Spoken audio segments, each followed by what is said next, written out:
Okay, let's dive into this. We're looking at a moment where a really big name, someone known for these massive, often kind of disruptive changes in business, Right. tried to apply that same energy to, well, the U.S. federal government, which is a whole different beast. Totally different. We're unpacking the details around Elon Musk's time leading this thing called the Department of Government Efficiency, DOGE. DOGE, yeah. Yeah. Within the Trump administration. And specifically, what happened when his time there sort of wrapped up. Yeah, the material we've looked at, it paints this picture of like huge ambition hitting some pretty entrenched realities. It covers his role, the friction points, and how he ended up leaving. Exactly. So our mission today is to kind of synthesize what we found in this material, get a handle on the key events, the context, and maybe what this whole episode tells us about the challenges, the inherent difficulty of trying to bring radical efficiency changes into a system like the federal bureaucracy. And it's worth remembering, wasn't his role set up with a specific time frame from the get-go? Yeah, exactly. 130-day mandate. So the clock was definitely ticking right from the moment he walked in the door. Right. So looking back, after President Trump's inauguration, Musk quickly became this, well, noticeable figure around the White House. Yeah. If maybe a bit unconventional. Oh, definitely unconventional. Very public, very direct, not really playing by the usual political rules, you could say. You see that immediately, don't you? Totally. That image of him with the red metallic chainsaw. At the conference, yeah. Declaring it the chainsaw for bureaucracy and getting cheers. I mean, that really summed up the whole approach he wanted DOGE to take. It was all about disruption. And the goals he laid out were just huge at first. Weren't they talking trillions? Yeah. Early on, the idea was DOGE could somehow find trillions in savings, like potentially cut $2 trillion in federal spending. Wow. Though, later the figures mentioned were quite a bit lower, revised down to around $150 billion. Still a lot of money, obviously. Still massive, yeah, but quite a drop from that initial really bold claim. And it seems he wasn't exactly shy about his opinions on the federal workforce itself. No. The material uses the phrase animus for the federal workforce. Right.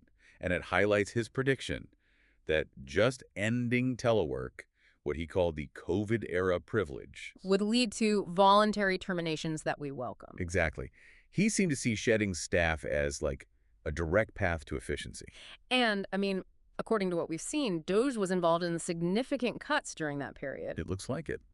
The administration's efforts, with DOGE playing a part, led to, nearly a 12% reduction in the federal civilian workforce. Yeah, something like 260,000 people out of about 2.3 million. That's a huge number. 250,000 jobs gone. And the material suggests this happened largely through, pressure tactics. Threats of firings, combined with buyouts, early retirement offers.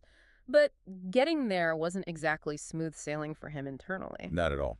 And that's where it gets really interesting, looking at how the dynamics kind of shifted over his, pretty brief time there. While some cabinet members might have initially been open to this outsider perspective, yeah, the material suggests they got a bit wary of his methods, maybe increasingly aggressive methods. And it looks like that resistance keeps him backing from the top, didn't it? Seems so. There was that moment, I think, in early March where President Trump apparently reminded the department secretaries that they had the ultimate staffing authority. Not Musk or DOGE. It was their departments. Right. And that really highlights a core tension here. Musk had significant authority granted by the president as a special government employee. Which is often temporary, right? Focused on specific tasks. Exactly. Yeah. It's different from the established statutory power of a cabinet secretary. But those traditional lines of power within the departments, they were still there. And that led to friction. The material points to specific clashes, doesn't it? With 3 senior cabinet members. Yeah, Secretary of State Marco Rubio, Transportation Secretary Sean Duffy, and Treasury Secretary Scott Bessent are mentioned specifically. And these weren't just polite disagreements over policy points either. No, not according to the details we have. We see descriptions of interactions that sound pretty blunt. Like the incident with Peter Navarro, Trump's trade advisor. Yeah, apparently he called Navarro a moron and dumber than a sack of bricks. Wow.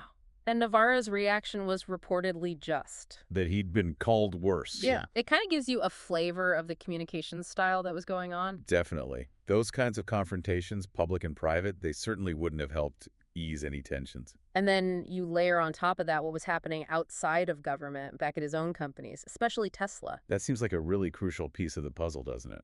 Yeah, Tesla reported that big sales dropped 13% in the first quarter of 2025, their steepest quarterly decline ever, apparently. The stock took a hit too, though it recovered a bit later.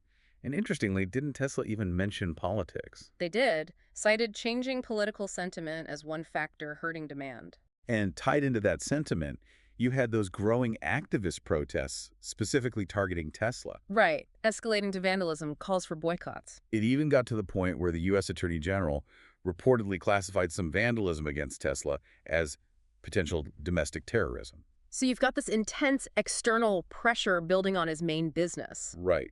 Combined with all the internal friction within the administration, it likely started weighing on his thinking about the government role. It makes sense. And then the material shows him starting to kind of signal that his time in government might be wrapping up. Yeah, he reportedly expressed frustration, didn't he?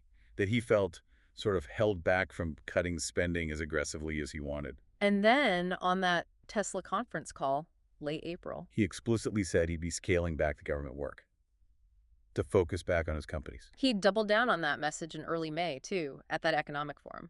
Right, saying he planned to keep leading Tesla for the next 5 years, and that he was going to cut back on his political contributions, too, after spending, nearly $300 million supporting Trump and other Republicans in 2024? Yeah. He reportedly said something like, I think I've done enough. So it seemed like the exit was sort of being telegraphed. The off-ramp was visible, you could say. But the actual timing of his departure seems tied to something very specific and very public. Oh, absolutely. This is where it gets particularly sharp. Just one day, literally the day before his departure was confirmed. He publicly slammed a major piece of legislation the administration was pushing, right? Exactly. Their big tax and budget bill moving through Congress, a top priority. He went on CBS News, didn't hold back, called it a massive spending bill. And said it actually increases the deficit, doesn't decrease it, Yeah. directly undermining what his own Doge team was supposedly trying to do. And he used that quote, the one about a bill being big or beautiful. I think a bill can be big or it could be beautiful, but I don't know if it could be both. Yeah, that really landed. And apparently that did not go down well at the White House. No.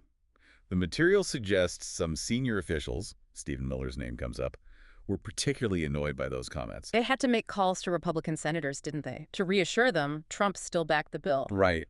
Damage control. And then, bang, the very next day, May 28th, the material confirms he's out.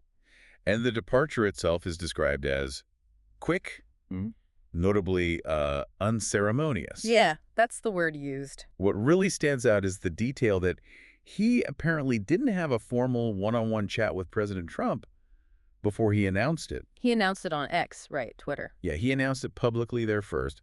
And the exit itself, according to one account, was decided at a senior staff level. Which suggests, a pretty swift decision made maybe lower down the chain. Quite a contrast to his earlier direct access to the president. Definitely. So he puts it out on social media, thanks Trump. Yeah. Says his time as a special government employee is ending. Which, technically aligns with that initial 130-day mandate wrapping up around May 30th anyway. True.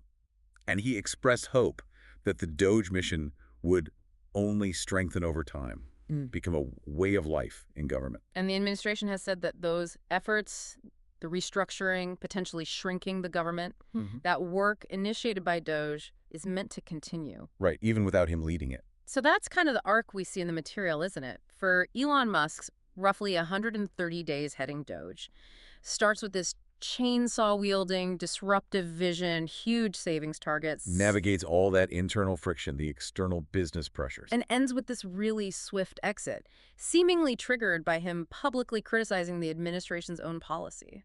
The material definitely portrays a, let's say, divisive legacy for his time there. How so? Well, some accounts praise him, right, for forcing a focus on fiscal discipline, achieving those big staff reductions.